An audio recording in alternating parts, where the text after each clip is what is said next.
All right, let's move on to our second marquee game. Let's head to the ACC.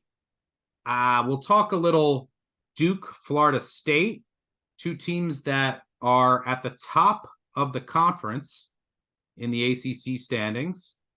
And Florida State is out to let me double check the market. The last I looked, they were 14.5-point favorite. Yeah, 14.5-point favorite. Over under has ticked down to 49.5.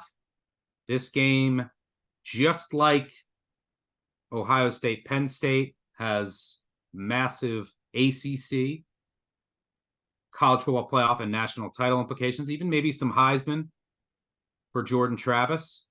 But as of right now, UNC, Florida State, and Duke are undefeated in the ACC. The top two teams will play each other in the ACC championship. So if Duke loses this game, they're certainly not out of it because they already beat Clemson, and they will go to North Carolina later in the season. So they will still have a chance. I don't know how much time we can spend on this game because the big question is surrounding the health of Riley Leonard. It sounds like the news is getting more positive, but it's an ankle injury, high ankle sprain. And what makes Riley Leonard so great is his legs and his mobility and his ability to extend plays, his rushing ability. And there's just a big drop off to Henry Beelan, who completed 4 passes last week. That win was more about NC State last week than it was Duke. There's a big drop off. There's I have it as, I think, between 7 and 7.5 points. Now we don't have a lot of data on the backup, but that's what I'm estimating. So number one, we don't know if Leonard's going to go. And number two, if he does go, we don't know how effective he will be. And a hobbled Leonard with limited mobility is just not going to get it done here. What do you see in Duke, Florida State? Well, that's the whole thing. Is he healthy enough to play? Actually, the question is he healthy enough in the lower body to play? Because they have to have his legs to go at this. And I think before I get into that, let's talk about the market, because you're going to want to know when and where to buy. And I think that is one of the hardest parts of our job is to set down a power rating, assess the market, see where everybody is in the market. If you trust your power ratings, which I do 100% completely at this time of the year, then you have to assess what the market is telling you about the injury. I make this game Florida State minus 12.7. So at 14.5, what you're telling me is he's doubtful. He's doubtful to play this game. Questionable, doubtful. The books have already protected themselves in case it comes out that he isn't going to play, because then there's going to be mass steam, but it's already over 14. If it comes out, and that's not just I make it around 11-7. Yeah, with both teams are fully healthy, and that's not just a 2-point move. Like going from 10.5 to 12.5 is not nowhere near as significant as crossing through the 14. Right. And something else just to add to that is that sometimes when there's major injury uncertainty, when there's a team steams out, especially just like all at once, and there's nothing determined, nothing public yet. Sometimes there's just a rumor or confirmation from inside. Someone knows the trainer, someone knows an assistant coach.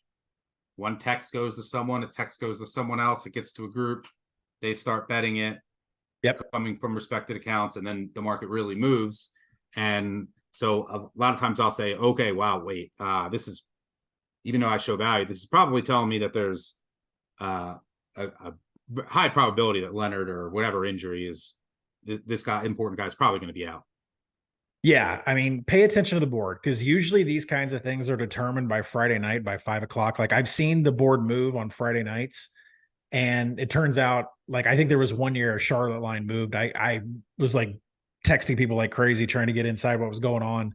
Turns out their entire offensive line had the flu, right? So it's you just need to pay attention. But what the odds makers have done here with this game is they protected themselves from the news that Riley Leonard isn't going to play. So you can expect to see it steam if he's not playing. I'm not even sure what the drop down to Henry Beelan is. We need a clean game out of him. He did have a 14.6 average depth of target, so he does have an arm, but the strength of this Duke offense is the rush explosives. And it's not all on Jordan Waters. Like half of the explosives have come out of Riley Leonard. That's how important he is to the offense. It's not just the passing yards that you read in the stat boxes. These rushing yards and the rush explosives half belong to Riley Leonard. So they need his legs desperately here. I He think also keeps drives alive, like third downs. You had so much EPA on that. And then you're also keeping the defense honest. It also opens up other things, routes underneath, keeps your linebackers in check, and it's just massive. Yeah, he's like a Russell Wilson, Patrick Mahomes, 3rd and 11. Like it's always a little run for a conversion that screws your bet over, right? Riley Leonard's that good.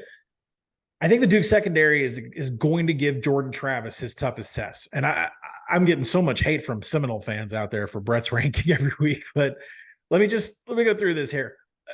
Exactly who has Jordan Travis gone up against from a pass defense perspective? LSU is 94th in coverage grading. Southern Miss has given up on the season. They're 126th in coverage. BC, 123rd. Clemson, 40th, but they had a ton of injuries when they played. Virginia Tech is 70th. So, explain to me who Jordan Travis has looked at to throw the ball where it's been like a really strict defense. Well, Duke actually is. Duke's actually really good at defending the ball. They're number 1 per PFF in coverage grading. Duke runs a ton of cover 1 and a ton of cover 3.